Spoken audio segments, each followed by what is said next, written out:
Welcome back once again, all of my low carb friends, and for those of you who are here for the first time, welcome. Today I have another super easy keto cake recipe for you. Today I'm going to show you how to make keto coconut flour spiced cake with keto cream cheese frosting.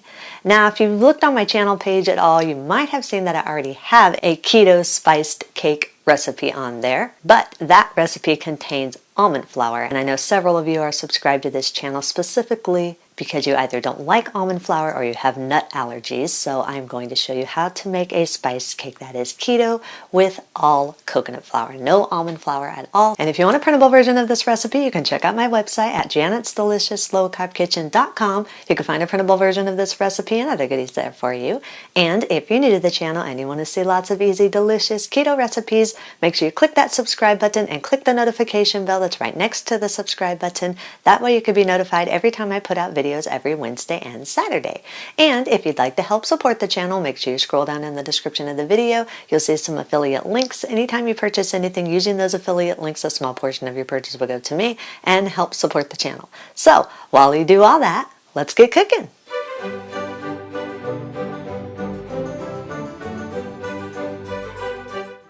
Preheat your oven to 350 degrees. Line an 8 by 8 inch cake pan with parchment paper and allow the paper to overhang on the sides just a little bit so that after your cake is done cooking, you can easily lift it out of the pan. In a large bowl, combine 122 grams or around 1 cup of coconut flour, 15 grams or around 1 tablespoon of baking powder, 1/4 teaspoon of salt, 60 grams or around 1/3 cup of the granulated sweetener of your choice. I'm using golden monk fruit sweetener because I like the cane sugar taste in this cake, but you can use any granulated sweetener you want. You can also adjust it more or less depending on how sweet you want your cake. Add 1/3 cup of the brown sugar sweetener of your choice. I'm using brown monk fruit sweetener. You can use whatever brown sugar sweetener you want, and again you can adjust this more or less depending on how sweet you want your cake. Add 5 grams or around 1.5 teaspoons of ground cinnamon and another 1.5 teaspoons of dry spices of your choice. I'm using a 1/2 teaspoon of ground ginger, a 1/2 teaspoon of allspice, and a 1/2 teaspoon of ground nutmeg, but again you can use any spices you want and you can adjust these more or less depending on how strong of a spice flavor you want in your cake. Sift or whisk the dry ingredients all together until they're fully combined and there are no lumps in the dry ingredients. Add 3 large room temperature eggs. Make sure they are room temperature so they mix in more smooth. Stir the eggs into the dry ingredients until everything is fully combined and all the dry ingredients have been moistened by the eggs. Add a 1/2 cup of butter that's been melted and cooled. Make sure it is cooled. You do not want to pour hot butter into the mixture. Stir the melted butter in until everything is fully combined and smooth. Add 124 grams or around a 1/2 cup of plain yogurt or sour cream and about 2 teaspoons of vanilla extract. And again, you can adjust this extract more or less according to how strong of a vanilla hint you want in your cake. Stir everything all together until everything is fully combined and you have a smooth, soft dough that has formed. Yes, this is more of a dough than a batter. When you use coconut flour, it's more thick, so you do not have a cake batter. You have more of a cake dough. Scrape down the sides of the bowl and push the dough to the center of the bowl and form it into a ball. Massage the dough ball for about 1 minute. This will just help absorb any extra moisture and it will help you to be able to test the texture of your dough. You want to make sure that your dough is all sticking together well, that all the ingredients are combined and the dough is not crumbly. After you've massaged the dough for 1 minute, form it back into a ball and place it in the center of your prepared cake pan. Then use your fingers or the back of a measuring cup and press the dough evenly throughout the cake pan. Make sure it's nice and even all the way around so that you have an even cook. Place the cake in your preheated oven and bake at 350 degrees for 20 to 25 minutes or until the cake is lightly golden and a tester comes out clean. For me, 25 minutes was perfect. Once it's done baking, remove it from the oven. It still will be soft, but it will firm up as it cools.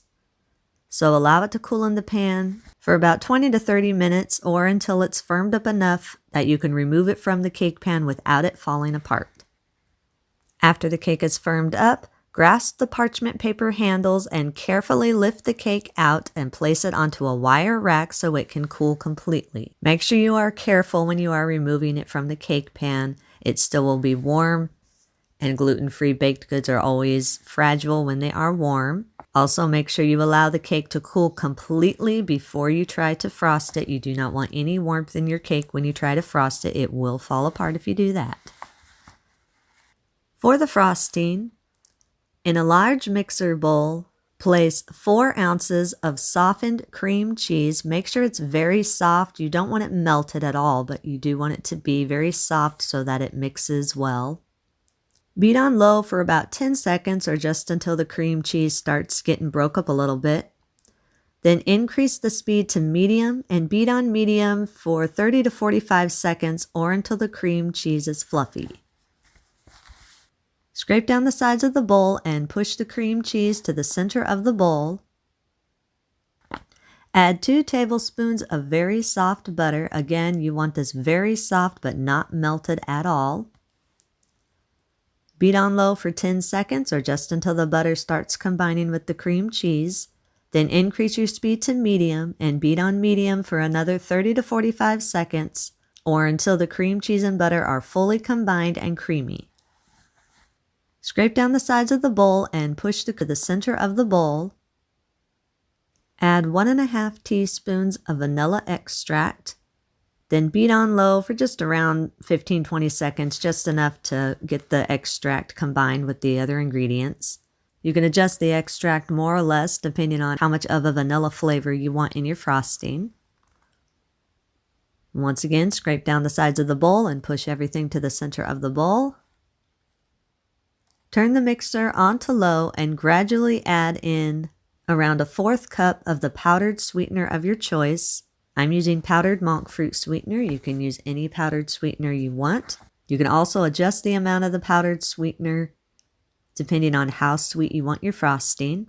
Make sure when you add it, you're adding it in small amounts and then allowing the powdered sweetener to mix with the other ingredients. This helps your frosting to be more smooth and have a more fluffy texture. If you need to, you can stop and scrape down the sides of your bowl as needed.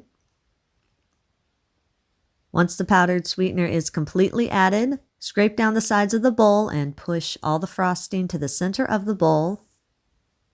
Then beat on medium for another 30 seconds or until the frosting is fully combined and smooth and fluffy.